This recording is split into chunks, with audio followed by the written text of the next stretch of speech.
దేవునికి స్తోత్రం కలుగును గాక. హల్లెలూయా. రైట్. సమయంలో ఈ రోజుకి సంబంధించిన వాక్య భాగంలోకి మనం వెళ్దాం. దేవుని కృపను బట్టి గడిచిన వారం మనము దేవుడు మన యందు ఆనందించడం అంటే ఏంటో మాట్లాడుకున్నాం. ఈ సమయంలో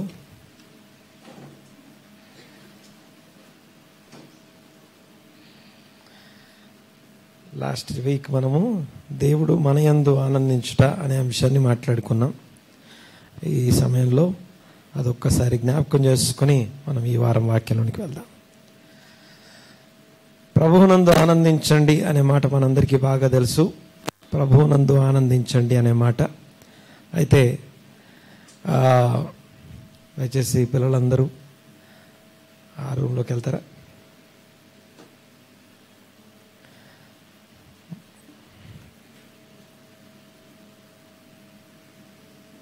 ఓకే, రైట్.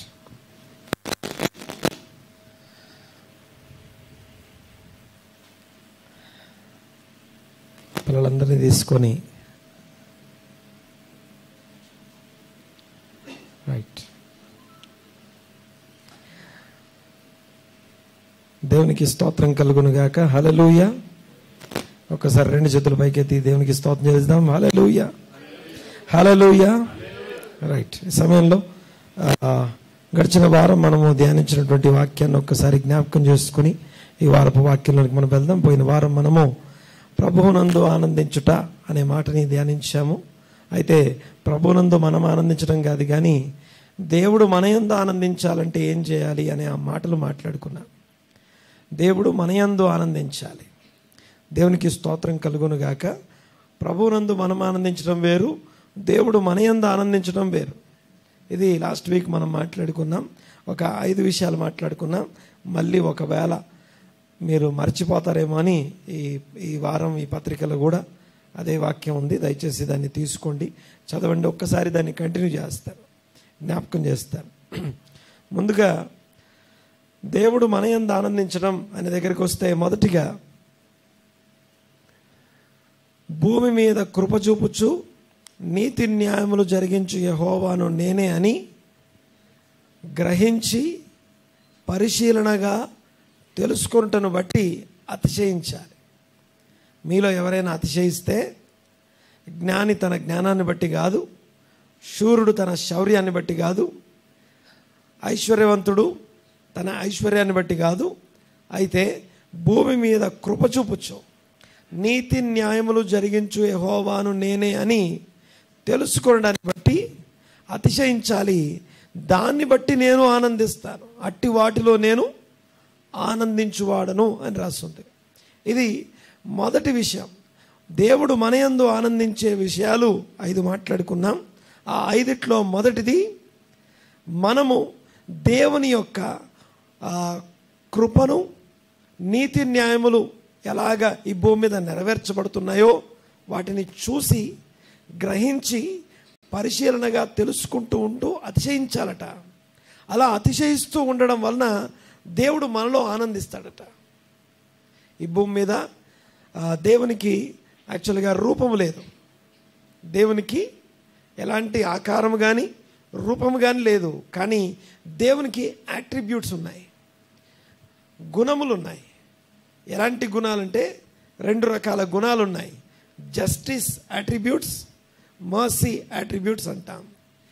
న్యాయము, సత్యమును నెరవేర్చే ఆ యొక్క సత్యవంతుడు, న్యాయవంతుడు అనబడుతున్నటువంటి ఆ యొక్క సత్యము, న్యాయము అని చెప్పబడే ఒక అంశం, ఒక యాట్రిబ్యూట్స్ అయితే, రెండవది కనికరం చూపించేవాడు, కృప చూపించే కృప గుణాలు దేవుడు కలిగి ఉన్నాడు.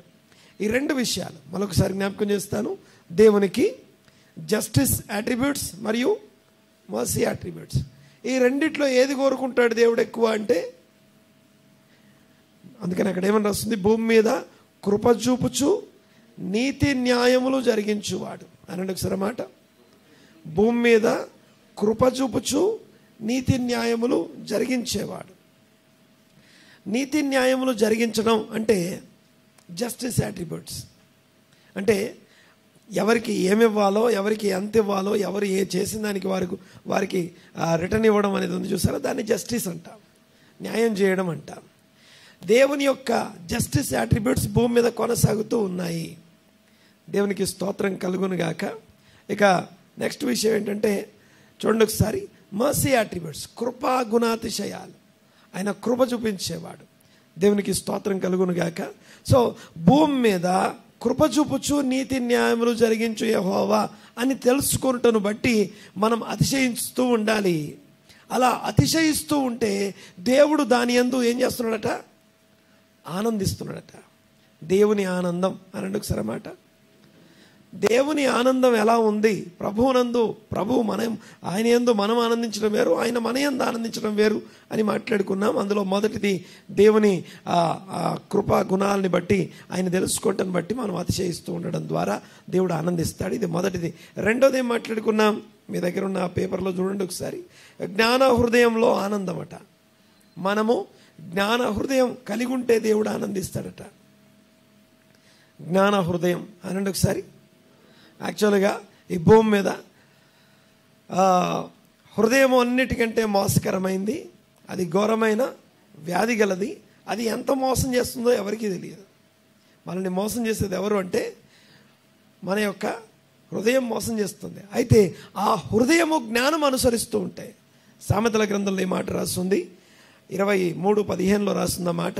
ఏమనుందంటే, నా కుమారుడా, నీ హృదయము జ్ఞానమును అనుసరిస్తూ ఉంటే, నా హృదయంలో నేను సంతోషిస్తున్నాను అంటాడు. అంటే దేవుడు ఆనందించే రెండో అంశం ఏంటంటే మన హృదయము జ్ఞానం అనుసరించుట. అసత్యాన్ని మోసాన్ని విడిచిపెట్టి జ్ఞానం అనుసరించడం అంటే అర్థం ఏంటి? హృదయం జ్ఞానం అనుసరించడం అంటే అర్థం ఏంటంటే, మాకు జ్ఞాన హృదయం కలుగజేయము, మా దినములు లెక్కించుట మాకు నేర్పుము. మనుషుని యొక్క ఆయుష్కాలం 70 సంవత్సరాలు, అధిక బలం ఉన్న ఎడల 80 సంవత్సరాలు. కానీ గమనించండి ఒకసారి, హృదయానికి జ్ఞానం అంటే అర్థం ఏంటి? మన మానవుని యొక్క ఆయుష్కాలం 70 సంవత్సరాలు, అధిక బలం ఉంటే 80 సంవత్సరాలు. కానీ దానికంటే ముందు ఏం రాస్తుందంటే, దేవుని యొక్క దృష్టిలో కాలం 1000 సంవత్సరాలు. 1000 సంవత్సరాలు గతించిన నిన్నటి వలె ఉన్నాయట దేవునికి. జస్ట్ నిన్ననే అయిపోయాయి. ఎన్ని సంవత్సరాలు? ఎన్నండి? 1000 సంవత్సరాలు గతించిన నిన్నటి వలె ఉన్నాయి. అవి రాత్రి అందరి ఒక జాము లాగా ఉన్నాయట. జాము అంటే 3 గంటలకు ఒక జాము అంటాం. ఎవ్రీ 3 hours అనగా రాత్రి 4 జాములు, పగలు 4 జాములు ఉంటాయి. అయితే విషయం ఏంటంటే, రాత్రి జాము మనం పడుకునే జాము ఎంత అంటే దాదాపుగా 9 గంటల నుంచి 6 గంటల దాకా నిద్రా సమయం. ఈ 9 గంటల నుంచి 6 గంటల దాకా యాక్చువల్గా 3 జాములు పడుకుంటాం మనం. అందులో మధ్యలో జాము ఉందే అంటే 12 నుంచి 3 గంటల దాకా. ఎంతండి? 12 నుంచి 3 గంటల దాకా రాత్రి పడుకొని నిద్రపోతాం. పొద్దున్నే లేపగానే ఏమంటాం మనం? అప్పుడే తెల్లారిందా అంటాం. రాత్రి 3 జాములు అయిపోయింది, అందులో ఒక జాము కొట్టుకొని పోయింది. అసలు మన ఊహలో కానీ మన ఆలోచనలు కానీ జ్ఞాపకంలో కూడా లేదు. మన యొక్క రాత్రి నిద్రలో మధ్యలో ఒక జాము 12 to 3 ఎటు గడిచిపోయిందో ఎటు కొట్టుకుపోయిందో తెలియదు కదా. అలాగా దేవునికి గతించిన 1000 సంవత్సరాలు నిన్నటి వలెను మరియు రాత్రి అందరూ ఒక జాము వలె ఉన్నాయట.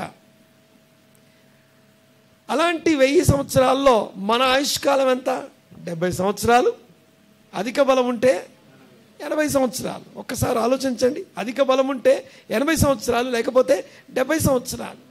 ఇది మానవుని యొక్క ఆయుష్కాలం. దేవుని యొక్క గతించిన నిన్నటి వలె ఉన్న 1000 సంవత్సరాల్లో, లేకపోతే రాత్రి అందలి ఒక జాము వలె ఉన్నటువంటి ఆ యొక్క 1000 సంవత్సరాల్లో మనం ఎంత? మన బ్రతుకు ఎంత?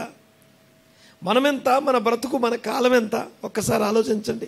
అయితే మోషే ఏమని ప్రార్థన చేస్తున్నాడంటే 90వ కీర్తనలో, అయ్యా మాకు జ్ఞాన హృదయము కలుగు చేయము, మాకు జ్ఞాన హృదయము కలుగు చేయము, మా దినములు మాకు లెక్కించడం. రోజులు లెక్క పెట్టుకుంటున్నాం కదా. కానీ విషయం ఏంటంటే, ఈ రోజులు ఎలాంటి రోజులై ఉండాలంటే, మన లెక్కలో మన దినాలు లెక్క పెట్టడం కాదు, కానీ దేవుని 1000 సంవత్సరాల లెక్కలో అంటే గతించిన నిన్నటి వలె, లేకపోతే రాత్రి అందలో ఒక జాము అని ఉంది కదా, అంత అల్పమైనటువంటి 1000 సంవత్సరాలు ఆయన దృష్టికి అల్పమైతే అందులో ఉన్న మన 70 సంవత్సరాలు ఎంత అల్పమై ఉండాలి? మనం ఎంత అల్పమైన వారమో దేవుని దృష్టిలో చూసుకోవడం, అది మన హృదయం జ్ఞానం అనుసరించడం అన్నమాట. మాకు జ్ఞాన హృదయము కలుగజేయము, మా దినములు లెక్క పెట్టుకోవడం మాకు నేర్పించుము అంటున్నాడు. అంటే దేవుడు దేని యందు ఆనందిస్తాడు అని లాస్ట్ వీక్ మాట్లాడుకున్న విషయాలు గుర్తు చేస్తున్నాను. ఒకటి, భూమి మీద కృప చూపుచు నీతి న్యాయములు జరిగించు యెహోవా నేనే అని పరిశీలనగా గ్రహించి తెలుసుకుంటాను బట్టి మనం ఏం చేయాలి? మనం దాన్ని అతిశయించాలి. అలా అతిశయిస్తున్న కొద్ది దేవుని యొక్క అదృష్ట లక్షణాలని చూసే కొద్ది దేవుడు ఆనందిస్తాడట. ఒకటి. రెండోది మాట్లాడుకున్నాం, జ్ఞాన హృదయం అనుసరించుట. ఏం చేయడం? జ్ఞాన హృదయం, దేవుని యొక్క లెక్కలో మన దినములను లెక్క పెట్టుకోవడం. అప్పుడు ఏమవుతుందంటే, నాకు 70 సంవత్సరాలు చాలా రోజులు బతికేసామన్నట్టుగా ఉండదు. ఇంకా నాకు సమయం కొంచెమే ఉంది, నా ఆయుష్కాలం ఆల్రెడీ సగం గతించిపోయిందే, ఇంకొంచెమే ఉంది. ఈ కొంచెంలో నేను దేవుని చిత్తం చేయాలి, ఈ కొంచెంలో అయినా నేను దేవుని చిత్తం జరిగించాలి అని చెప్పేసి దేవుని సన్నిధిలో మనల్ని మనము తగ్గించుకొని, లేకపోతే ఆ యొక్క లెక్క అనగా దేవుని లెక్కలో మన దినాన్ని లెక్క పెట్టుకుంటున్నప్పుడు హృదయం జ్ఞానం అనుసరిస్తుందట. అలా హృదయం జ్ఞానం అనుసరిస్తుంటే దేవుని హృదయంలో ఆనందిస్తాడట. మనము దేవుని జ్ఞానమును మన హృదయంలో అనుసరిస్తుంటే మనల్ని బట్టి దేవుని హృదయంలో ఆనందిస్తాడట. మొదటిది, దేవుని గుణాతిశయాలు తెలుసుకుంటూ ఉంటే దేవుడు ఆనందిస్తాడు. రెండవది, జ్ఞాన హృదయం కలిగి ఉండడాన్ని బట్టి దేవుడు ఆనందిస్తాడు. మూడవది ఏం మాట్లాడుకున్నాం? చూడండి ఒకసారి. ఏమండి? కృపకు వేడి వారు, భయభక్తులు కలిగి కృప కోసం కనిపెట్టే వారు ఎవరైనా ఉంటే వారి యందు సంతోషించి ఆనందించే దేవుడు అని మాట్లాడుకున్నాడు. కృపకు వేడు వారి యందు దేవుడు సంతోషిస్తాడు. మనము దేవుని యందు సంతోషించడం కాదు, కానీ దేవుడు మన యందు సంతోషించే విషయాలు ఇవన్నీ కూడా. ఇక ఇది మూడవది కదా. ఇక నాలుగవది ఏం మాట్లాడుకున్నాం? బలులు అర్పించడం కంటే, దహన బలులు అర్పించడం కంటే ఆజ్ఞలు అనుసరించి మాట వినుట దేవునికి ఇష్టము, సంతోషమట. దాని యందు దేవుడు ఆనందించినట్లు బలులను బట్టి దేవుడు ఆనందించడు అంటాడు. మొదటి సమూయేలు గ్రంథం 15వ అధ్యాయం 22వ వచనంలో మాట రాస్తుంది. ఇది ఎన్నోది? ఇది నాలుగవది. ఇక ఐదవది రాస్తుంది, ఇక దిద్దుబాటుతో కూడిన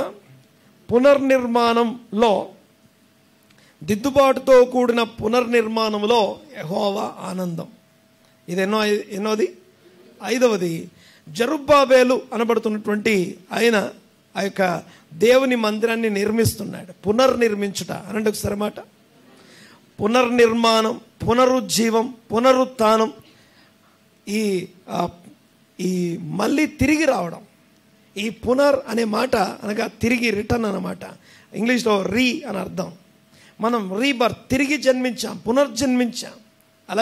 అలాగా ఈ పునరుత్థానం, పునర్జన్మ, ఈ విషయాలు ఏవైతే ఉన్నాయో ఇవన్నిటినీ దేవుడు మన కొరకు ఏర్పాటు చేసిన విషయాలు. అవన్నీ కూడా దేవుని తట్టు తిరుగుతున్నాం, దేవుని తట్టు తిరిగి జన్మిస్తున్నాం. అలాగే కూలిపోయిన దాన్ని తిరిగి నిర్మించడం, మందిరాన్ని తిరిగి నిర్మించే కార్యంలో ఆ యొక్క పునర్నిర్మాణం అంటాం దాన్ని.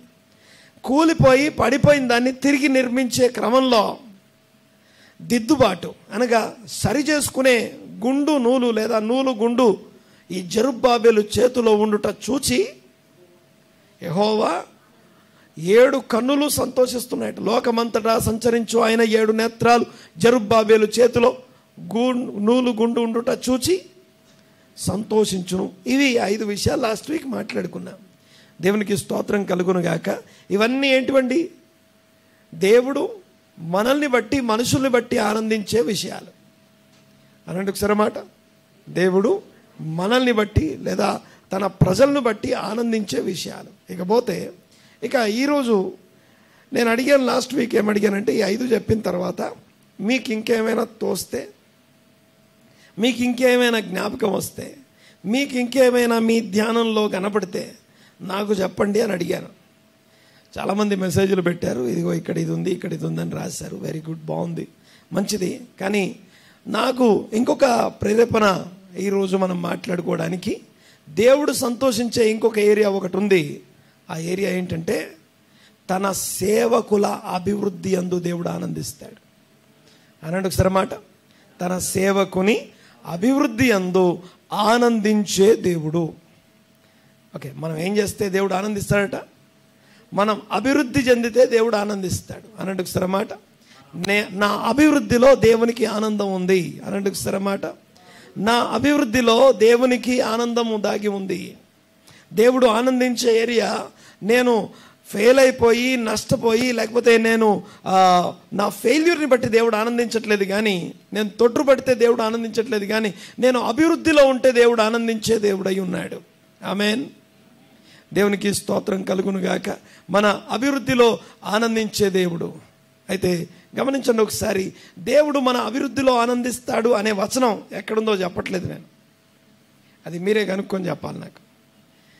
తన సేవకుని అభివృద్ధిలో దేవుడు ఆనందిస్తాడనే వచనం ఎక్కడుందో నాకు పంపించండి, కొంచెం హోంవర్క్ కూడా చేద్దాం. దేవునికి స్తోత్రం. హల్లెలూయా.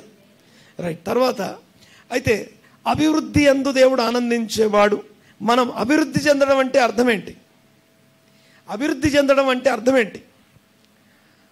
ఏ విషయం? అభివృద్ధి అనగానే మీకు ఏం గుర్తొస్తుంది? ప్రాస్పెరిటీ అనగానే ఏం గుర్తొస్తుంది మీకు? మనందరం లెక్కలేసుకుంటాం, ఎక్కువ డబ్బులు లెక్కలేసుకుంటాం, వెండి బంగారాలు లెక్కలేస్తామేమో, లేకపోతే అసెట్స్ లేకపోతే వస్తువుల్ని లెక్కబెట్టి చెప్తామేమో. ఇదిగో ఇందులో నేను అభివృద్ధి చెందాను, లాస్ట్ ఇయర్ ఇది లేదు, ఈరోజు ఇది పొందుకున్నాను, లాస్ట్ ఇయర్ ఈ విషయం లేదు, ఈ విషయం పొందుకున్నాను, లాస్ట్ ఇయర్ ఇది లేదు, ఇప్పుడు పొందుకున్నాను. ఇది అభివృద్ధి అని మనం అంటాం. కరెక్టే. గమనించండి ఒకసారి. ఏమి తిందుమా, ఏమి త్రాగుదుమా అని, ఏమి ధరించుకుందుమా అని అన్యజనులు వీటన్నిటి గురించి విచారిస్తారు, మీరు విచారించకండి అని చెప్తున్నాడు యేసయ్య ఆ యొక్క కొండ మీద ప్రసంగంలో మత్తయి సువార్త 6వ అధ్యాయంలో చెప్తూ, ఏమి తిందుమా, ఏం త్రాగుదుమా, ఏం ధరించుకుందుమా అని అన్యజనులు వీటన్నిటి గురించి చింతిస్తారు, మీరు చింతించకండి. అంటే ఇవి మీకు అవసరం లేదు అనట్లేదు ఆయన, ఇవి మీకు అక్కర్లేదు అనట్లేదు, ఇవి మీకు అవసరం లేదు, వీటి గురించి మాట్లాడకండి అనట్లేదు. కానీ మొదట అన్నాడు ఒకసారి, కొంచెం గట్టిగా, మొదట ఆయన రాజ్యమును ఆయన నీతిని మొదట వెతకండి, అప్పుడు ఇవన్నీ నువ్వు దేని గురించి అయితే చింతిస్తూ విచారిస్తున్నావో అవన్నీ ఏమవుతాయట? తెలుగులో అనుగ్రహించబడుననుంది, ఇంగ్లీష్లో అయితే యాడెడ్ అంటూ యూ అని రాస్తుంది. నువ్వు వెళ్తూ ఉంటే ఒక్కొక్కడు వచ్చి నీకు అతుక్కుంటూ ఉంటాయట, అవే వచ్చి నీకు అంటుకుంటూ ఉంటాయట, అతుక్కుపోతాయట. యాడెడ్ అంటూ యూ, అవి యాడ్ చేయబడుతూ ఉంటాయట. గమనించండి ఒకసారి. అయితే అభివృద్ధి అని మెటీరియల్గా మనం అభివృద్ధి కలిగి ఉండడం గురించి నేను ఎప్పుడు వ్యతిరేకించట్లేదు, అది లేదు అని చెప్పను, అది కాదు అని చెప్పను. కానీ బట్ మెటీరియల్ అభివృద్ధి కన్నా దేవుని వాక్యం మనల్ని కోరుకునే అభివృద్ధి వేరే ఉంది. దాని గురించి మనం ఈరోజు మాట్లాడుకుంటాం. ఎందుకంటే దేవుడు తన సేవకులు, తన పిల్లలు, తన ప్రజలైన వారి అభివృద్ధి యందు, కొంచెం గట్టిగా ఆనందించే దేవుడు అనంటే ఒకసారి గట్టిగా. ఓకే, తన సేవకులు లేకపోతే తన పిల్లలు, తన ప్రజల అభివృద్ధి యందు ఆనందించే దేవుడై ఉన్నాడు. హల్లెలూయా. నేను అభివృద్ధి చెందడం దేవునికి చాలా ఇష్టం. అయితే విషయం ఏంటంటే ఎక్కడ అభివృద్ధి చెందాం, కొన్ని మాటలు ఈ సమయంలో నేను జ్ఞాపకం చేస్తాను. మొదటి తిమోతి పత్రిక 4వ అధ్యాయం 11వ వచనం చదువుతాం ఒకసారి. చూడండి ఒకసారి. మొదటి తిమోతి పత్రిక 4వ అధ్యాయం 11వ వచనం నుంచి. మొదటి తిమోతి 4:11 నుంచి 15 వరకు.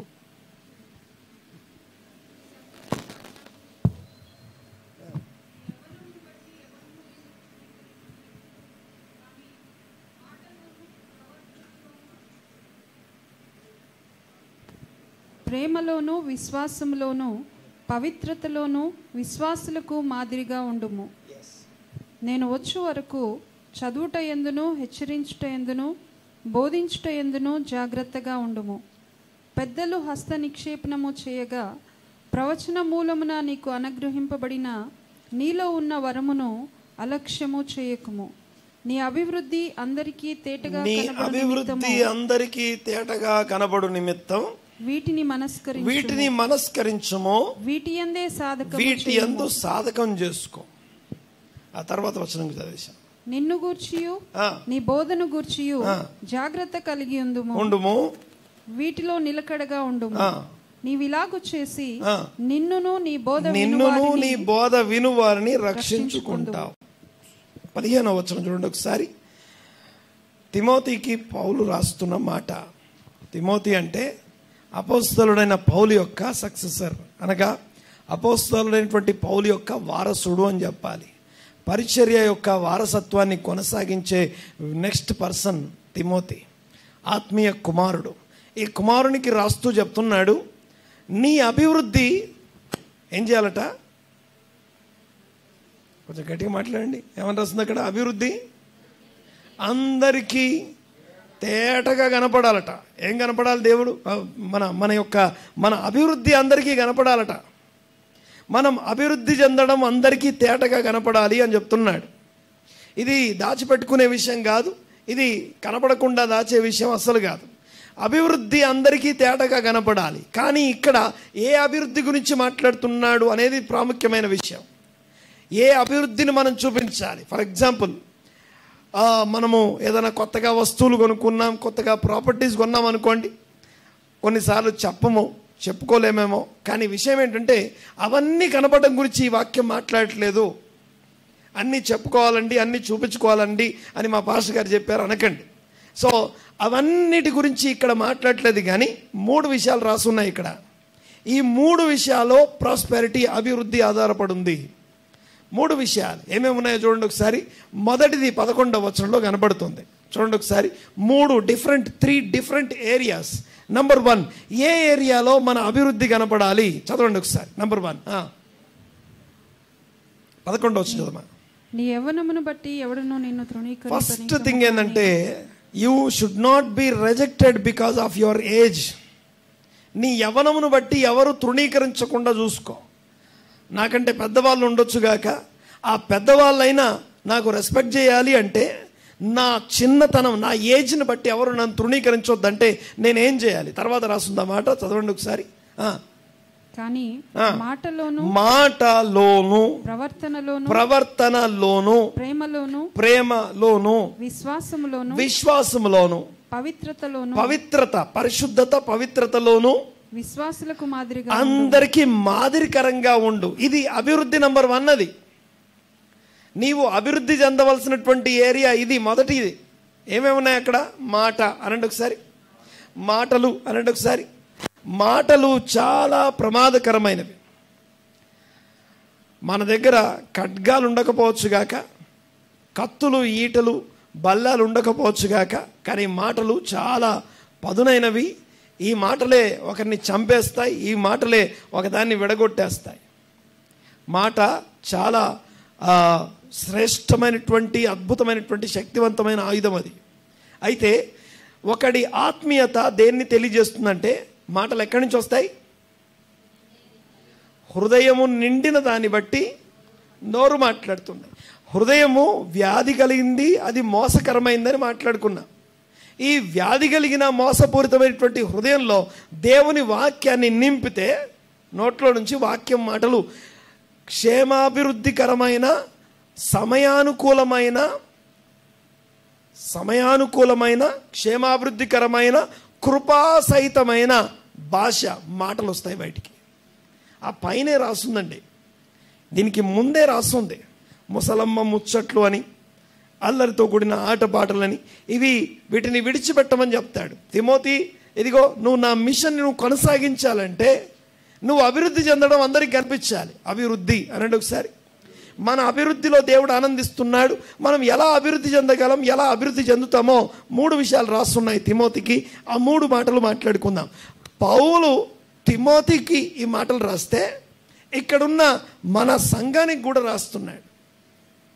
ఇది సంఘంలో ఉన్న ప్రతి ఒక్కరికి సంబంధించింది. ఈ వాక్యం నేను మాట్లాడేటప్పుడు నాకు ఒకే ఒక ఆశ, ఒకే ఒక ప్రేరేపణ నేను కలిగి ఉన్నాను. అదేంటంటే, సంఘములో ఉన్న ప్రతి కుటుంబము, సంఘానికి కనెక్ట్ అయినటువంటి ప్రతి కుటుంబము, ఈ పరిచర్యకి కనెక్ట్ అయిన ప్రతి కుటుంబము అభివృద్ధిలో ఉండునుగాక. ఆ అభివృద్ధిలో ఉండి నిలబడడం కోసం ఈ మాటలు చెప్తున్నాను. ఈ మాటల యొక్క ఉద్దేశం అభివృద్ధి కాంక్షతోనే ఈ మాటలు చెప్పబడుతున్నాయి. దయచేసి గమనించండి ఒకసారి. అయితే మన అభివృద్ధి ఎక్కడెక్కడ ఉండాలి, ఏ ఏ విషయాల్లో ఉండాలని, ఒకప్పుడు నా మాటలు ఇలాగుండేవి. మీకు వీలైతే ఆన్లైన్లో, ఇప్పుడు ఆ ఛానల్ లేదు, మన ఛానల్ పాత ఛానల్లో 2013-14 మెసేజ్లు ఉంటాయి. అవి చూసి అవి విన్నవాళ్ళు, ఇప్పుడు నిన్న యాక్చువల్గా నిన్న వారం అంతా ప్రయాణం చేశాం. ఆ వారం అంతా కూడా రకరకాల ప్రాంతాలకు వెళ్ళాం. అందులో ఒక సంఘాన్ని, ఒక మందిరాన్ని ప్రతిష్ఠ చేశాం. ఆ మందిరంలోనికి ఈ 18 సంవత్సరాల్లో 18 ఇయర్స్లో దాదాపుగా 15 సార్లు వెళ్ళుంటాను. అక్కడికి 15 టైమ్స్ వెళ్ళుంటాను. వెళ్ళిన ప్రతిసారి దాని లెవెల్ మారుతుంది, పైన కప్పు మారుతుంది, పొజిషన్ మారుతుంది. అయితే నా పాయింట్ ఏంటంటే, ఆ స్థలానికి వెళ్ళినప్పుడు ఆ మొదలు నన్ను విన్నవారు, ఆ మొదటి రోజుల్లో నా స్వరం విన్నవాళ్ళు, ఆ మొదటి రోజుల్లో నేను మాట్లాడే విధానం చూసిన వారు.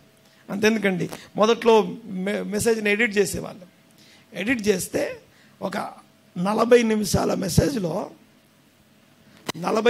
మెసేజ్లో ఎన్నిసార్లు ఒక పదం ఉంటుంది, ఆ పదాన్ని కట్ చేసి ముక్కలు ఉంటుంది. ఆ పదం 250 సార్లు ఉందట. ఒక ఆయన చెప్తున్నాడు వచ్చి, ఏం పదం తెలుసా అది?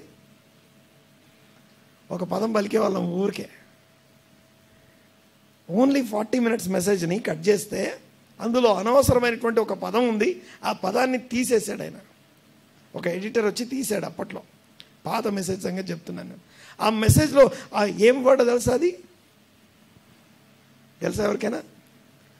ఓకే అనే ఒక పదం పదే వచ్చేది. అది అలా ఓకే అని చెప్తూ ప్రతిసారి ఓకే అనడం దాదాపు 250 సార్లు ఉందట 40 నిమిషాల మెసేజ్లో.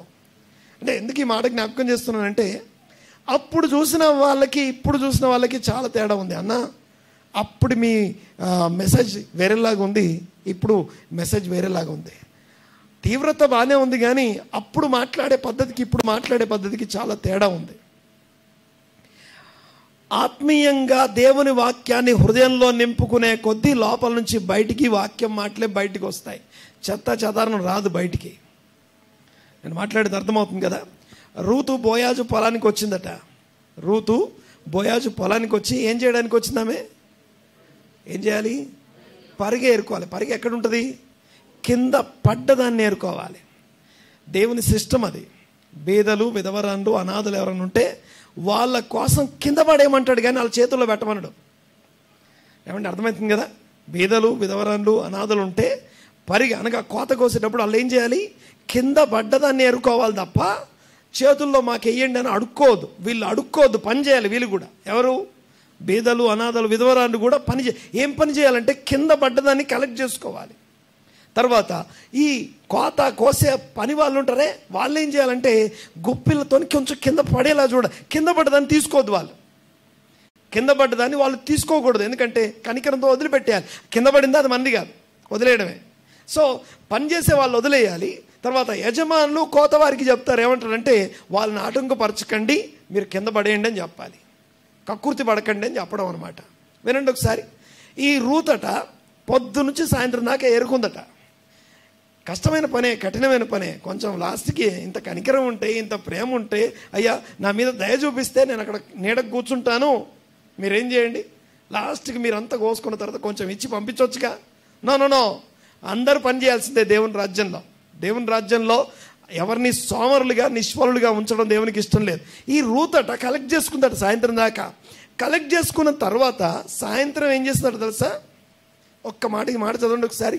2వ అధ్యాయం 17వ వచనం. రూతు గ్రంథం 2వ అధ్యాయం 17వ వచనం చదవండి ఒకసారి.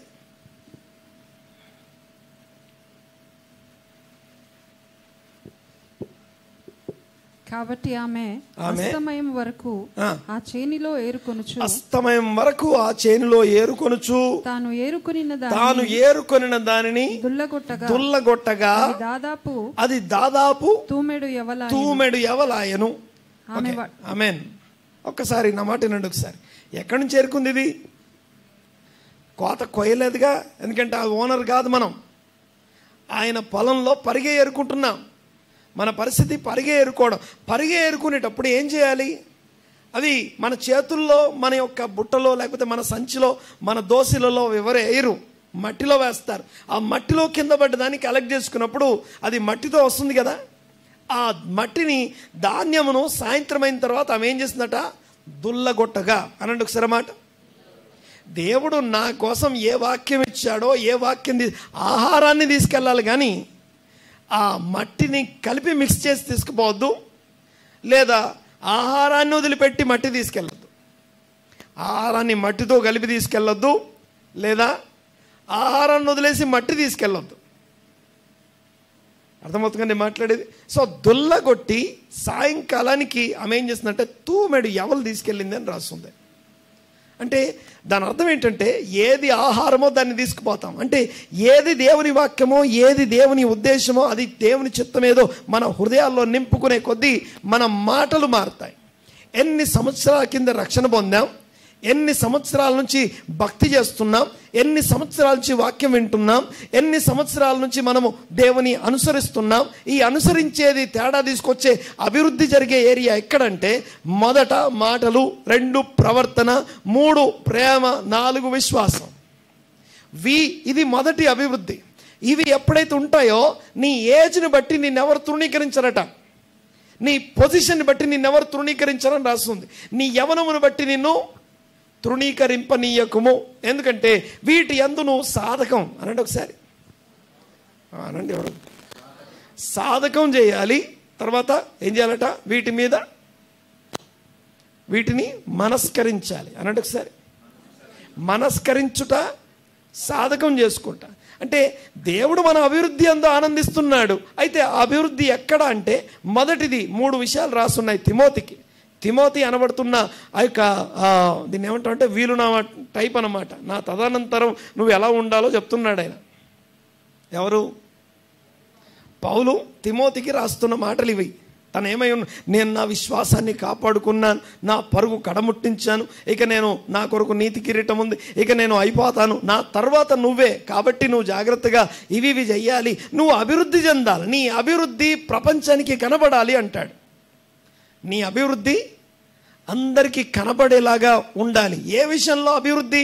మొదటి అభివృద్ధి మన ఆత్మీయ అభివృద్ధి. ఒకటి చూడండి ఒకసారి ఏమని రాస్తుందంటే, ఎక్కడ అభివృద్ధి అంటే మాట, 2 ప్రవర్తన, 3 విశ్వాసము, 4 ప్రేమ, విశ్వాసం. ఈ 4గిట్లో ఇవి ఏం చేస్తాయట? మన ఏజ్ని బట్టి, పొజిషన్ బట్టి మనల్ని ఎవరు తృణీకరించరట. నీ పొజిషన్ తక్కువది అనరట, నీ వయసు చాలా చిన్నది అనరంట. ఈ 4 చాలా ప్రధానమైనవి. క్షేమాభివృద్ధికరమైన, అనుకూలమైన, సమయానుకూలమైన, కృపాసహితమైన వచనము, మాట నోటి నుంచి రావాలి. దేవునికి స్తోత్రం కలుగునుగాక. మాటలు అనండి ఒకసారి. మాటలు చాలా ప్రధానమైనవి. ఒకవేళ బైబిల్ స్టడీని ఫాలో అయ్యే వాళ్ళు ఎవరైతే ఉన్నారో, బైబిల్ స్టడీ ఫాలో అయ్యే వాళ్ళు లాస్ట్ వీక్ అండ్ ఈ వీక్లో వీడియోస్ పోస్ట్ చేయబడ్డాయి. దాదాపుగా లాస్ట్ వీక్ 15 వీడియోలు ఉన్నాయి. ఆ 15 వీడియోల సారాంశం ఏంటంటే, మాట సరిగా మాట్లాడకపోవడం వలన ఏమేం జరుగుతాయి, ఎన్ని అనర్థాలు జరుగుతాయి, ఎలాగ మనం బయటికి రావాలి దాంట్లో నుంచి అని తెలియజేసే విషయాలు. ఈ వీక్ అండ్ లాస్ట్ వీక్. ఈ వీక్ ఇంకా పోస్ట్ చేయలేదు. ఒకవేళ మీరు ఏదైనా గ్రూప్లో ఉండకపోతే ఎప్పటికైనా గ్రూప్లో జాయిన్ అవ్వండి. వాట్సాప్ గ్రూప్లో ఉండడం చాలా మేలు. దేవునికి స్తోత్రం కలుగునుగాక. ఇక పోతే 2వ విషయం ఇక్కడ జ్ఞాపకం చేస్తాను. 3 విషయాలు రాశాడు. ఎవరికి? తిమోతికి రాసిన 3 విషయాలు ముందు మాట్లాడుకుంటున్నాం. 2వ విషయం ఏంటండి? మొదటిది ఏం మాట్లాడుకున్నాం? నీ యవ్వనం బట్టి ఎవరు కూడా తృణీకరించొద్దు. దాన్ని బట్టి ఏం చేయాలి? నువ్వు వీటి యందు స్వాధకం చేసుకో. ఏవేవి? మాట, ప్రవర్తన, ప్రేమ, విశ్వాసం. ఈ 4గిట్లో సాధకం చేసుకో. తర్వాత నెక్స్ట్ వచనం ఏం రాస్తుందండి? 2వ విషయం, నేను వచ్చు వరకు చదువుట యందును. ఇది 2వ విషయం. 2వ అభివృద్ధి చెందవలసినటువంటి సెకండ్ ఏరియా. 3 ఏరియాస్లో మనం అభివృద్ధి చెందాలి. ఒకటి, మన మాటలు హృదయాన్ని బట్టి వస్తాయి. హృదయం నిండిన దాన్ని బట్టి నోరు మాట్లాడుతుంది. హృదయంలో దేవుని వాక్యం నింపబడితే, దేవుని కృప గురించినటువంటి మాటలు నింపబడితే అవే బయటికి వస్తాయి. ఇక దేవునికి స్తోత్రం కలుగునుగాక. 2వ విషయం ఏంటంటే, నేను వచ్చేలోపు నువ్వేం చేయాలంటే చదువుట యందు, హెచ్చరించుట యందు, బోధించుట యందు జాగ్రత్త కలిగి ఉండాలి. ఇవి తన యొక్క స్పిరిచువల్ బైబిల్ స్టడీకి సంబంధించినటువంటి హెచ్చరిక. బాగా వినాలి ఈ మాట. 2వ అభివృద్ధి ఏంటంటే, నీ చదవడం అభివృద్ధి చెందాలి. దేవుని వాక్యం చదివే విషయం, దేవుని వాక్యం ధ్యానించే విషయం. పాస్టర్ గారు మరి ఇక్కడ బోధించుట, హెచ్చరించుట అన్నాడు కదా, దాని గురించి ఏంటి? బాగా వినాలి ఒకసారి ఈ మాట. దేవుని వాక్యాన్ని ఎప్పుడైనా సరే కేవలం వింటాం అని కాదు, కానీ విని అనుసరించి దాన్ని నడుచుకునుట ఒక ఎత్తు అయితే, ఆ విన్నదాన్ని నేర్చుకున్న దాన్ని అట్లీస్ట్ వారం అయ్యేసరికి ఒక్కరికన్నా పాస్ చేయాలి. మినిమం 10 మందికి పాస్ చేయాలి. యాక్చువల్గా ఎంతమందికి అన్నాడు ఒకసారి? మినిమం 10 మందికి ప్రతి మనిషి పాస్ చేయాలి. అది దేవుని ప్రణాళిక. అది ఎట్లా ఎందుకంటానికి చాలా ఉన్నాయి, చాలా కారణాలు చూపించగలను. అయితే విషయం ఏంటంటే, ఆ 10 మంది కాకపోయినా కనీసం ఒక్కరికైనా ఈ వారం నేను ఈ వాక్యం నేర్చుకున్నాను, ఇది ఆనందించాను, ఇది అనుభవించాను, ఇదిగో ఇది నీకు షేర్ చేస్తున్నానని చెప్పాలి.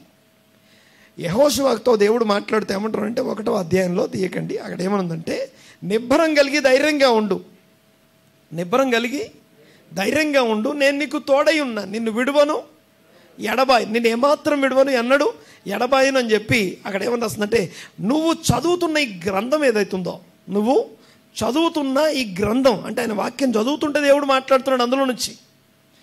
యెహోషువకి దేవుని స్వరం ఎక్కడి నుంచి వినపడుతుంది అనేది ప్రశ్న. అంటే ఆయన కలగంటూ ఉంటే దేవుడు స్వప్నమందు మాట్లాడా, లేకపోతే దేవుడు డైరెక్ట్గా ఆ యొక్క వాయిస్ ఆడబుల్ వాయిస్ వినిపించిందా అంటే అవన్నీ కాదు. యెహోషువ గ్రంథం ప్రారంభం. యెహోషువ గ్రంథం అంటే ధర్మశాస్త్రానికి బయట ఉన్నటువంటి గ్రంథం.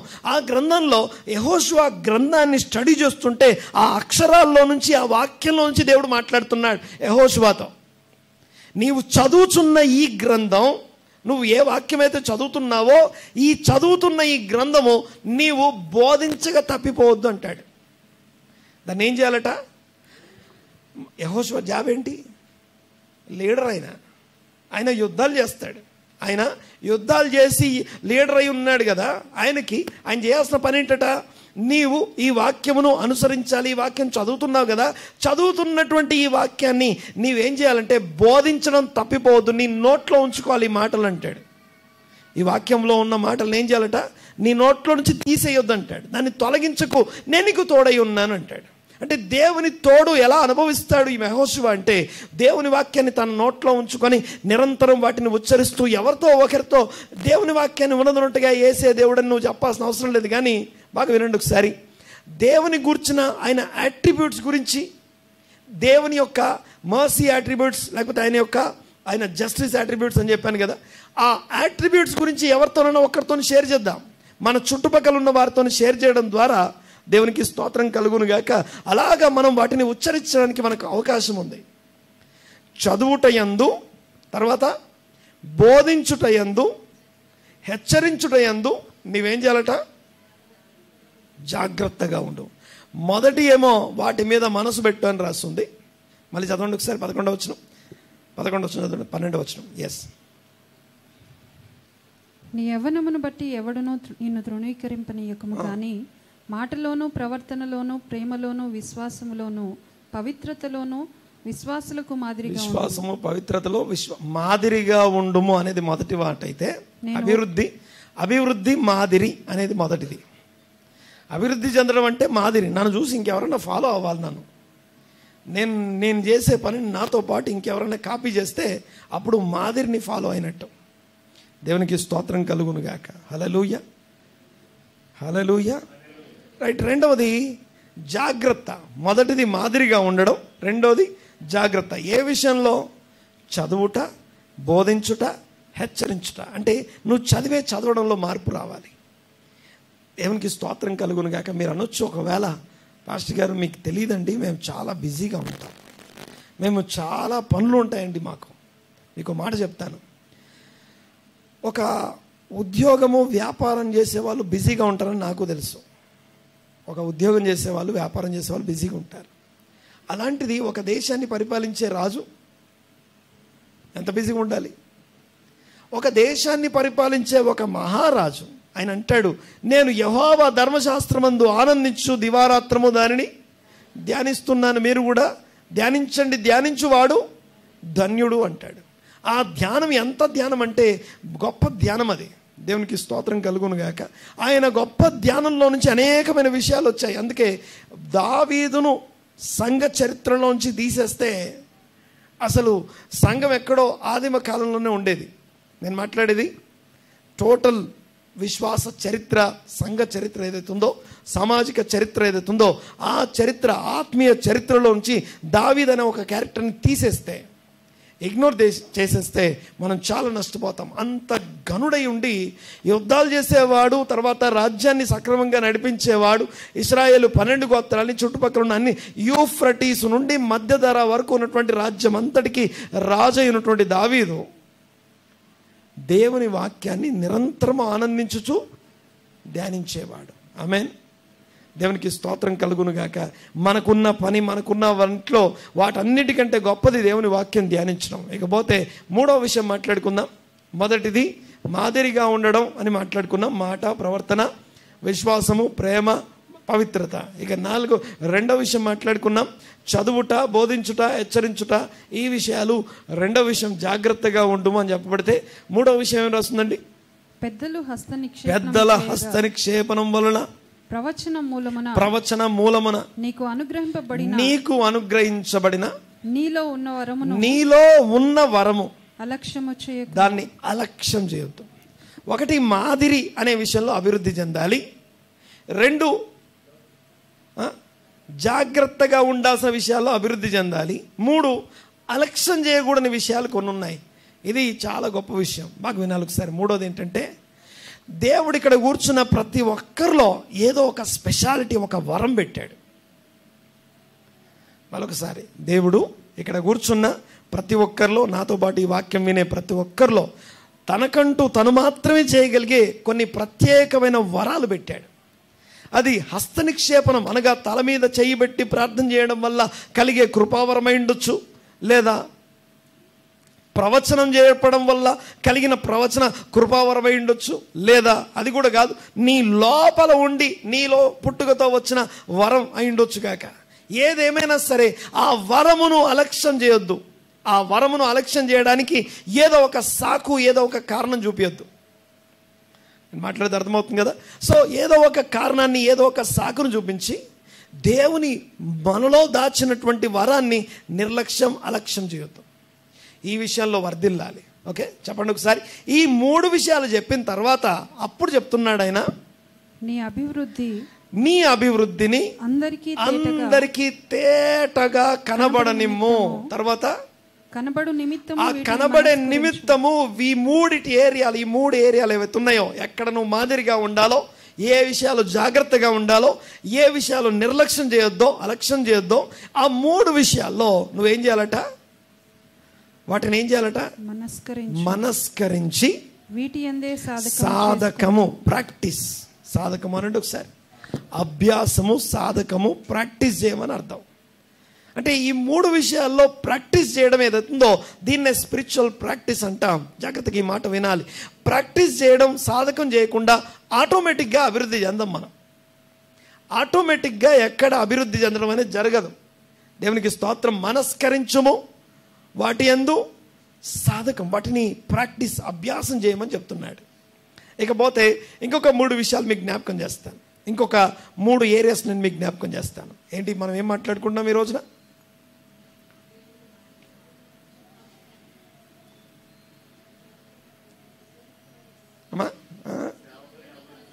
దేవుడు తన సేవకుని అభివృద్ధి యందు ఆనందించే దేవుడు. అయితే అభివృద్ధి ఎక్కడ అనే విషయం మాట్లాడుకుంటున్నాం. ఏ విషయంలో అభివృద్ధి అని పౌలు తిమోతికి రాసిన 3 అంశాలని మాట్లాడుకున్నాం ఇప్పటిదాకా. ఇకపోతే ఇప్పుడు అసలైనటువంటి ఇంకొక 3 విషయాలు చెప్పేసి నేను ముగిస్తాను. అందులో ఒకటి యోహాను రాసే మాట. ఇప్పుడు నేను చెప్పబోయే 3 విషయాలు, ఇందాక చెప్పిన 3 విషయాలు తిమోతికి సంబంధించిన విషయాలు. ఇప్పుడు నేను చెప్పబోయే 3 విషయాలు విశ్వాసులు, సంఘానికి సంబంధించిన విషయాలు. పర్టికులర్ సంఘం అయి ఉండొచ్చు, పర్టికులర్ వ్యక్తి అయి ఉండొచ్చు. 2వ ఆయన గురించి నేను మీకు జ్ఞాపకం చేస్తాను. ఈయన కూడా అభివృద్ధి గురించే మాట్లాడుతున్నాడు. యోహాను మాట్లాడుతున్నాడు. చదవండి ఒకసారి. 3వ యోహాను పత్రిక 2వ వచనం, 3 John 2nd verse. 3వ యోహాను పత్రిక అంటే లాస్ట్ పుస్తకం ప్రకటన గ్రంథం. ప్రకటన గ్రంథానికి ముందు యూదా పత్రిక అని ఉంటుంది. ఆ యూదా పత్రిక అంటే ముందు పత్రిక. దొరికిందమ్మా? రైట్, చదవండి. ప్రియుడా, నీ ఆత్మ వర్ధిల్లిన కొలది నీవు అన్ని విషయాల్లో ప్రాస్పర్ అనగా వర్ధిల్లుచు సౌఖ్యముగా ఉండవలనని ప్రార్థించుచున్నాను. నీవు సత్యమును అనుసరించి నడుచుకొనుచున్నావు కనుక సహోదరులు వచ్చి నీ సత్య ప్రవర్తన గురించి సాక్ష్యం ఇచ్చారు. చెప్పగా విని బహుగా సంతోషించాను. నా పిల్లలు సత్యమును అనుసరించుట కంటే అని వినుట కంటే నాకు ఎక్కువైన సంతోషము లేదు. ఇంకా నాకు ఎక్కువైన సంతోషం లేదట. ఇందాక మాట్లాడుకున్నాం మన అభివృద్ధిలో దేవుడు ఆనందిస్తాడు అని మాట్లాడుకున్నాం. అనండి ఒకసారి మాట, నా అభివృద్ధిలో దేవుడు ఆనందిస్తాడు. ఇప్పటిదాకానేమో పౌలు తిమోతికి రాసిన పత్రికలో తిమోతి అభివృద్ధి గురించి మాట్లాడుకున్నాం. ఇప్పుడు యోహాను ఇంకొక ఆయన గురించి రాస్తున్నాడు. ఏం పేరు ఆయన పేరు? గాయు. ఆయన అభివృద్ధి గురించి రాస్తుంది అక్కడ. ఏంటో అభివృద్ధి అంటే గమనించండి ఒకసారి. ప్రియుడా అంటే తన కుమారునితో మాట్లాడుతున్నాడు, తన ఆత్మీయ కుమారునితో ఈ మాట చెప్తా ఉన్నాడు. గాయు అనబడుతున్నటువంటి వ్యక్తి గురించి మాట్లాడుతున్నాను. చూడండి ఒకసారి. ఈయన మెంబర్ ఆఫ్ ఏ చర్చినా, ఏ సంఘ సభ్యుడినా? గాయు అదే ఏ సంఘం పేరు ఎట్లా చెప్పారు కదా, తర్వాత కూడా చెప్పండి. ఏ సంఘస్థుడు? కొరింథీ సంఘస్థుడు. గాయు అనేవాడు కొరింథీ సంఘస్థుడు. నెక్స్ట్ ఇంకా ఈయనకు బాప్తిజం ఇచ్చింది ఎవరు? గాయుకు బాప్తిజం ఇచ్చింది ఎవరు?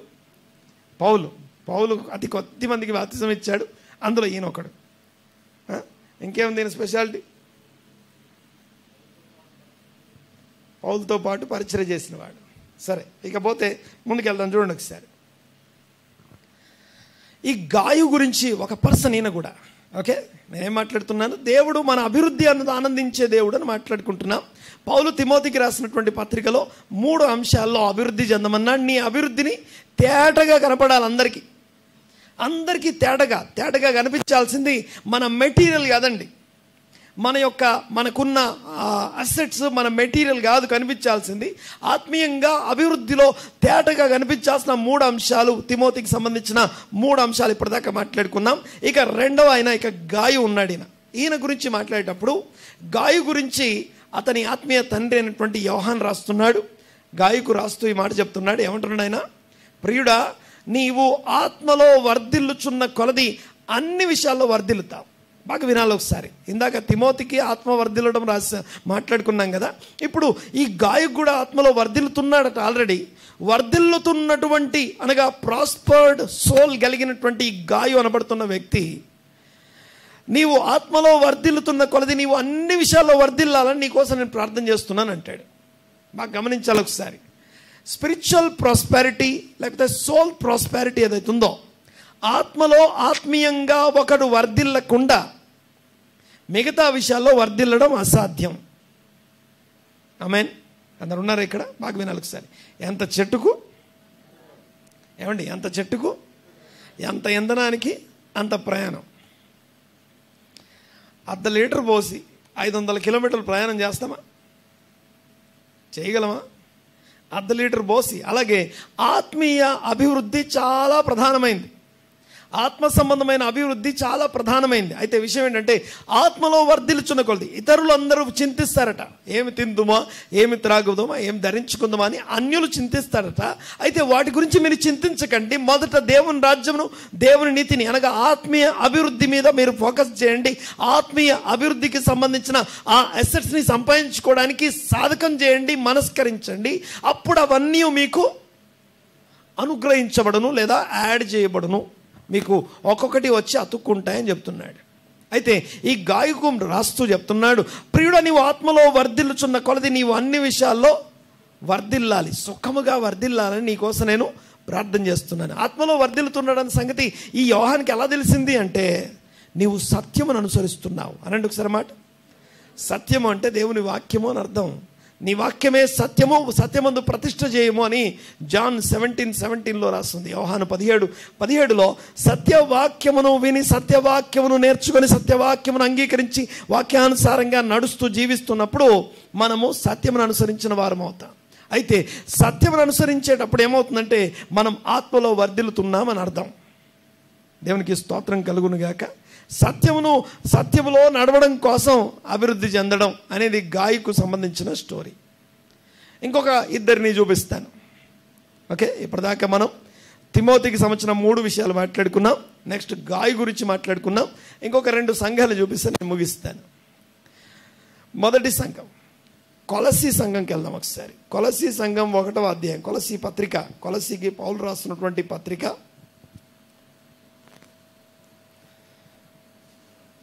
1వ అధ్యాయం 11వ వచనం చదువుదాం ఒకసారి. 13వ వచనం యాక్చువల్గా. అందుచేత ఈ సంగతి వినిన నాటి నుండి మేమును మీ నిమిత్తము ప్రార్థన చేయుట మానక మీరు సంపూర్ణ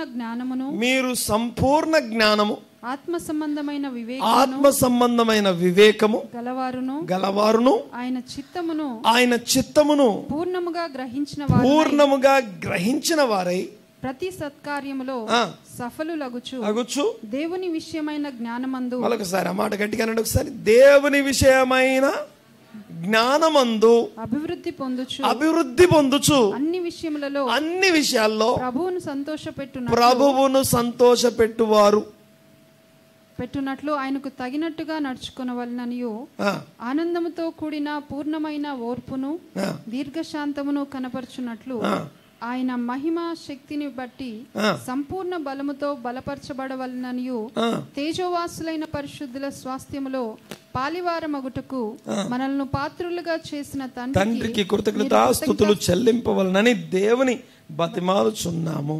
ఓకే, ఇక్కడ ఒక మాట రాస్తుంది, దేవుని విషయమైన జ్ఞానములో అభివృద్ధి అని రాస్తుంది. అనండి ఒకసారి మాట, దేవుని విషయమైన జ్ఞానమందు అభివృద్ధి. ఇది కొలస్సీ సంఘానికి రాస్తున్న మాట. దేవుణ్ణి ఎంత తెలుసుకున్నాం మనము, ఆ జ్ఞాన విషయంలో అభివృద్ధి చెందాలి. ఇవి మన వ్యక్తిగత ఆత్మ సంబంధమైన మనము మనస్కరించాల్సిన, మనము సాధకం చేసుకోవాల్సిన అంశాలు.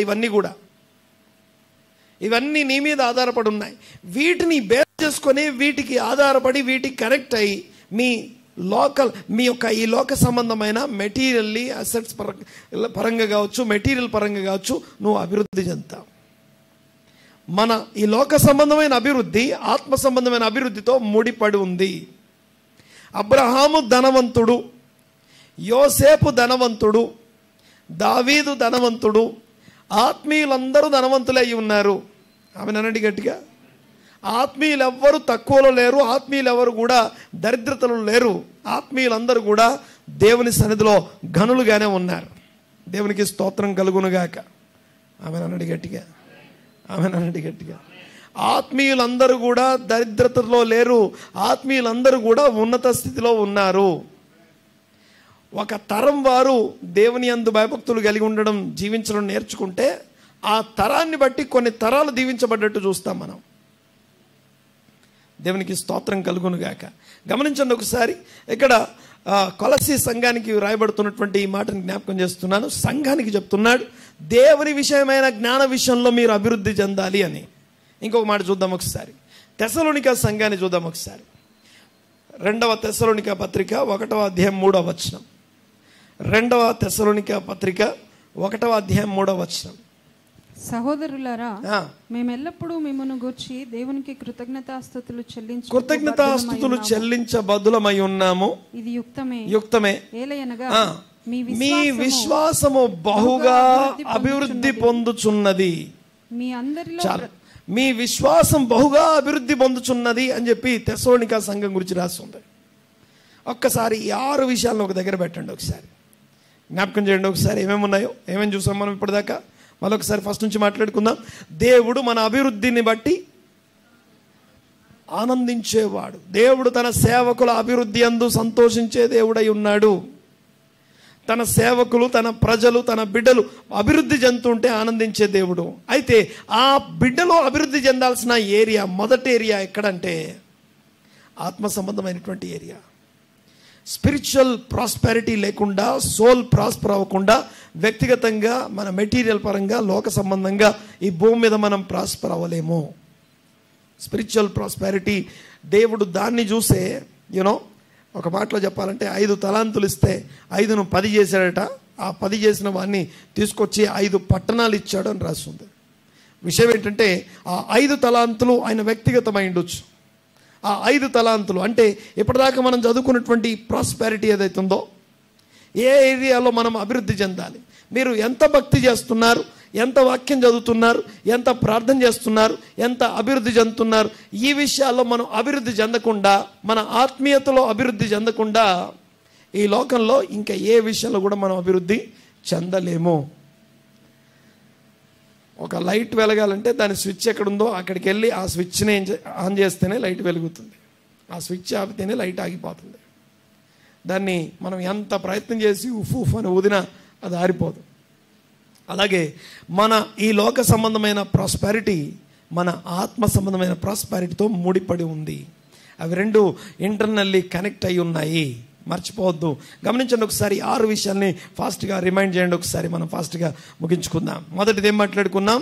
తిమోతికి రాస్తూ పౌలు చెప్తున్నటువంటి మాటలు, నీవు వీటిని మనస్కరించాలి, అభివృద్ధి చెందునట్లుగా వీటిని మనస్కరించాలి, వీటి యందు నువ్వు సాధకం చేసుకోవాలి. ఏంటి అవి 3. మొదటిది ఏం మాట్లాడుకున్నాం?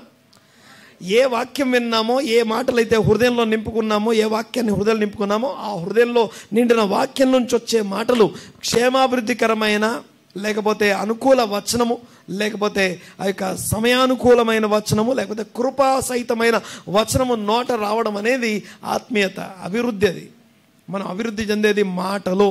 నెక్స్ట్ రెండోది ఎక్కడ? మాట, ప్రవర్తన, ప్రేమ, విశ్వాసం, పవిత్రత. దేవునికి స్తోత్రం కలుగును గాక. మాట, ప్రవర్తన, ప్రేమ, విశ్వాసం, పవిత్రత. ఈ 5 విషయాల్లో అభివృద్ధి మొదటి భాగం. దీంట్లో ఏముండాలట? మాదిరి. నువ్వు నీ మాటలు చూసి ఇంకోరు మాటలు మార్చుకోవాలి. నీ మాటలు చూసి ఇంకొకరు తమ మాటలు మార్చుకోవాలి, లేకపోతే నీ ప్రవర్తన చూసి ఇంకొకరు తమ ప్రవర్తన మార్చుకోవాలి. మాదిరికరంగా ఉండడం అనే విషయంలో అభివృద్ధి చెందమంటాడు. ఇది మొదటి అభివృద్ధి, మాదిరి విషయంలో అభివృద్ధి. రెండవది చెప్పాలి గట్టిగా, చదువుట యందు, బోధించుట యందు హెచ్చరించుట. నోరు మూసుకొని కేవలం వింటున్నాం, తింటున్నాం, తీసుకుంటున్నాం. బట్ అది ఎక్కడో చోటికి వెళ్ళాలి కదా. బయటికి వెళ్ళకుండా అభివృద్ధి చెందగలమా?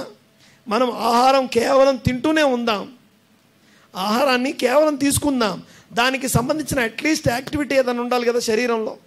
శరీరంలో ఏదో ఒక యాక్టివిటీ ఉంటే కదా మనం శారీరకంగా ఆరోగ్యంగా ఉండగలం.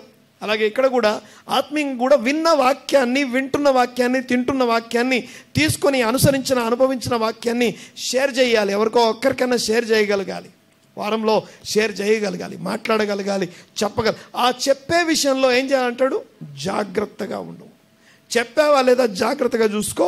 చెప్పేటప్పుడు జాగ్రత్త. ఇంకో మాట ఇక్కడ జ్ఞాపకం చేస్తాను. ఇక్కడ చిన్న విషయం అదేంటంటే, దేవుని రాజ్యంలో గనులు ఎవరు? దేవుని రాజ్యంలో అల్పులు ఎవరు?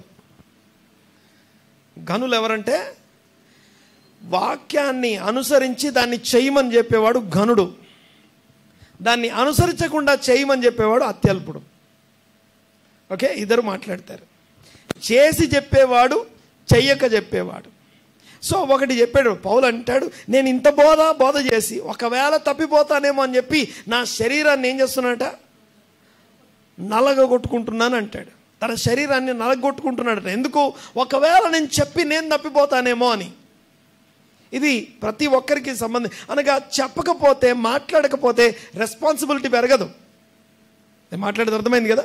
నువ్వు ఎవరికన్నా ఒకరికి షేర్ చేసిన తర్వాత ఒకవేళ నువ్వు తప్పిపోయినావు అనుకో, అప్పుడు చెప్పినప్పుడు నీకు రెస్పాన్సిబిలిటీ పెరుగుతుంది, చెప్పినప్పుడు నీకు బాధ్యత పెరుగుతుంది. నేను చెప్పిన దానికి నేను కట్టుబడి ఉండాలి అని చెప్పి. అందుకే బోధించుట యందు, చదువుట యందు, బోధించుట యందు, హెచ్చరించుట యందు ఏం చేయాలట? జాగ్రత్త. మొదటిది మాదిరిగా ఉండటానికి అభివృద్ధి, రెండోది జాగ్రత్త విషయంలో అభివృద్ధి, మూడోది అలక్ష్యం. ఏ విషయాలు అలక్ష్యం చేయొద్దట? హస్త నిక్షేపణ వలన కలిగిన వరమై ఉండొచ్చు, ప్రవచనం వలన కలిగే వరమై ఉండొచ్చు. దేవుడు బై డిఫాల్ట్ లేకపోతే పుట్టుకతో లోపల ప్రతి ఒక్కరికి కొన్ని వరాలు పెట్టుంటాడు, కొన్ని ప్రత్యేకతలు ఉంటాయి, నువ్వు మాత్రమే చేయగలిగే ప్రత్యేకతలు ఉంటాయి. ఆ వరమును అలక్ష్యం చేయొద్దు అంటాడు. వాటిని ఎప్పుడు కూడా ఎప్పటికప్పుడు మల్టిప్లై చేస్తూ ఉండాలి, దాని గురించి ఆలోచిస్తూ ఉండాలి. వరమును మల్టిప్లై చేయాలి, వరమును అలక్ష్యం చేయొద్దు. ఓకే, మళ్ళీ చెప్పండి ఒకసారి. మాదిరి విషయంలో అభివృద్ధి, జాగ్రత్త విషయంలో అభివృద్ధి, మూడోది అలక్ష్యం చేయొద్దు. అలక్ష్యం చేయకుండా సాధకం చేసుకునే విషయాలు, ఈ మూడింటిని మనస్కరించి సాధకం చేసుకోమంటాడు. దేవునికి మహిమ కలుగునుగాక. ఇక చివరిగా ఇంకా 3 విషయాలు ఉన్నాయి కదా, అవి చెప్పేసుకొని మనం ముగించుకుందాం. చెప్పండి ఒకసారి. మొదటిగా ఈ తిమోతి చెప్పినటువంటి 3 మాటలు కాక గాయకు చెప్పినటువంటి మాట ఏంటది? నీవు ఆత్మలో వర్ధిల్లిన కొలది నీవు అన్ని విషయాల్లో సౌఖ్యంగా ఉన్నట్లు వర్ధిల్లుతావు. ఎక్కడ అంటే నీవు సత్యమును అనుసరిస్తున్నావు, సత్యమునందు మనస్సుంచి సత్యమును అనుసరించి సత్యమును ధ్యానిస్తున్నావు. దేవునికి స్తోత్రం కలుగునుగాక. ఇక చివరిగా ఇక కొలస్సీ పత్రిక మరియు తెస్సలోనిక పత్రిక 2 పత్రికలను కూడా జ్ఞాపకం చేసుకుందాం. కొలస్సీ పత్రికలు ఏమని రాస్తుందండి? అభివృద్ధి. కొలస్సీ సంఘము దేవుని విషయమైన జ్ఞాన విషయంలో అభివృద్ధి. దేవుని గురించి ఏం తెలుసుకున్నాం ఈరోజు కొత్తగా? దేవుని గురించి ఈరోజు కొత్తగా ఏం నేర్చుకున్నాము అని మన హృదయం తృప్తి పడిన తర్వాత నిద్రపోవాలి. దేవుని గురించిన జ్ఞాన విషయంలో అభివృద్ధి కొలస్సీ సంఘము. అయితే తెస్సలోనిక సంఘం విశ్వాస విషయంలో అభివృద్ధి. కొండలను పెకిలించగలిగినంత నమ్మకం కలిగినటువంటి విశ్వాస విషయంలో అభివృద్ధి. ఈ 6 అభివృద్ధికి సంబంధించినటువంటి 6 వచనాలు, ఇవన్నీ కూడా 6 విషయాలు. అందరం లేచిపడదాం ఒకసారి. ప్రార్థన చేసుకుందాం ఈ రోజు కోసం. విన్న వాక్యాన్ని బట్టి మనం ఒక్కసారి దేవునికి స్తోత్రం చెల్లిస్తాం. అందరము తలలు వంచి కళ్ళు మూసుకుందాం. మా దేవా మీకు వందనాలు, స్తోత్రునైనా ఈరోజు నాతో మీరు మాట్లాడిన ప్రతి మాటను బట్టి మీకు వందనాలు. ఇవి కేవలం నేను విని వెళ్ళిపోయే మాటలు కావు, కానీ పోయిన వారం విన్న మాటల్ని వారమంతా ధ్యానించడానికి ఎలాగ మనకు అవకాశం ఇవ్వబడిందో ఈ వారం కూడా వీటన్నిటిని మీరు ధ్యానించాలని నేను కోరుతా ఉన్నాను. ఒక్కొక్క మాట మీద మీ మనస్సు ఉంచండి, మీ దృష్టి నిలపండి. మీరు మనస్కరించి సాధకం చేసుకోవాల్సిన విషయాలు, ఎక్కడెక్కడ నేను మారాల్సి ఉంది, ఎక్కడెక్కడ నేను అభివృద్ధి చెందాలో అభివృద్ధి తేటగా కనపడినట్లుగా. ఇదిగో సంఘానికి వచ్చాం, సహవాసానికి వచ్చి ఇన్ని సంవత్సరాలు అయిపోయింది, రక్షణ పొంది ఇన్ని సంవత్సరాలు అయిపోయింది, బాప్తిజం తీసుకొని ఇన్ని సంవత్సరాలు అయిపోయింది. నా అభివృద్ధి ఎలా ఉందో ఒక్కసారి పరీక్షించుకొని దేవుని సంతోషపెట్టే అభివృద్ధి చేత సంఘంలో ఉన్న ప్రతి వ్యక్తి, ప్రతి కుటుంబము నింపబడునుగాక. అభివృద్ధి సంఘమును నింపునుగాక. తేటగా కనపడే అభివృద్ధి సంఘంలో కనబడునుగాక. ఆత్మ సంబంధమైన ప్రార్థనలు, ఆత్మ సంబంధమైనటువంటి వచన, ఆత్మ సంబంధమైన వాక్యము, ఆత్మ సంబంధమైన ప్రవర్తన, ఆత్మ సంబంధమైన మాటలతో సంఘము నింపబడునుగాక. ఆమేన్, ఆమేన్. దేవా మీకు వందనాలు, స్తోత్రం నాయన. సంఘమును దీవించండి, ఆశీర్వదించండి. ఒక్కొక్కరిని వ్యక్తిగతంగాను ఆశీర్వదించి స్థిరపరచమని ప్రార్థన చేస్తున్నా. మీ కార్యములు ఎదిగోనండి ఒక్కొక్కరి ఎడల విస్తరింపచేయండి. ఒక్కొక్కరిలో మీరు పనిచేస్తున్నందుకు మీకు వందనాలు. మీరు ఎదిగో మీ కార్యములను విస్తరింపజేయండి. స్తోత్రం నాయన. ఎవరెవరు ఏ అవసరాల్లో ఉన్నారో, అక్కరలో ఉన్నారో ఈ సమయంలో ప్రార్థన చేస్తున్నా. వారి స్థితికి తగినట్టు వారితో వ్యక్తిగతంగా మాట్లాడండి, ఆదరించండి, బలపరచండి. ప్రభువా, కేవలం మీరే మీ బిడ్డల ద్వారా మహిమ పొందమని ప్రార్థన చేస్తున్నా. మీ ఘనత, మహిమ, ప్రభావం మీకే ఆరోపిస్తున్నాం. ఏకీపించిన ప్రతి ఒక్కరిని దీవించి ఆశీర్వదించి స్థిరపరచమని వేడుకుంటున్నాం. Thank you lord. వందనాలయ్యా. ఎవరైతే అనారోగ్యంతో వచ్చారో వారి కోసం నేను ప్రార్థన చేస్తున్నాను. సంపూర్ణమైన స్వస్థత కలుగునుగాక, సంపూర్ణమైన నెమ్మది మీ బిడ్డలకు కలుగునుగాక. అసమాధానంతో ఉండి అసహనంతో ఉన్న వారి కోసం నేను ప్రార్థన చేస్తున్నాను. సంపూర్ణమైన నెమ్మదితో వారిని నింపమని వేడుకుంటున్నా. స్తోత్రం నాయన, మీకే వందనాలు. ఘనమైన దేవా, గొప్ప తండ్రి, మీకు వందనాలు, స్తోత్రం నాయన. ఈరోజు మాతో మాట్లాడినందుకు మీకు వందనాలు. విన్న మాటలు మా హృదయాల్లో, మా వ్యక్తిగత జీవితాల్లో స్థిరపరచమని ప్రార్థన చేస్తున్నాను. ఏ విషయాలు మేము విన్నామో, ఏ విషయాలు మనస్కరించాల్సిందో, ఏ విషయాల మీద మా సాధకం చేసుకుని దృష్టి నిలపాల్సిందో, ఇదిగో వాటి మీద ఈ వారమంతా మనస్కరించడానికి కృపద ఇచ్చండి. ప్రతి చిన్న బిడ్డను, ప్రతి పెద్దవారిని, స్త్రీలు, పురుషులు, యవనస్తులు, ప్రతి ఒక్కరిని అభివృద్ధి పరచమని ప్రార్థన చేస్తున్నామయ్యా. అభివృద్ధి పరచండి. ఆత్మీయ అభివృద్ధి కోసం వేడుకుంటున్నాం. సోల్ ప్రాస్పారిటీ చేత ఇదిగో సంఘమును నింపమని ప్రార్థన చేస్తున్నాం. ఆత్మలో ఉన్న ఆత్మలని, మీరు తీసుకొచ్చిన ఆత్మలని ఇదిగో అభివృద్ధిలో ఉంచమని వేడుకుంటున్నాం తండ్రి. స్తోత్రం నాయన. కేవలం మీరే మహిమ పొందమని ఏకీపించిన వారందరినీ మీ హస్తాలకు అప్పగిస్తూ దీవించి ఆశీర్వదించి స్తుతించి ప్రార్థిస్తున్నాము తండ్రి. ఆమేన్.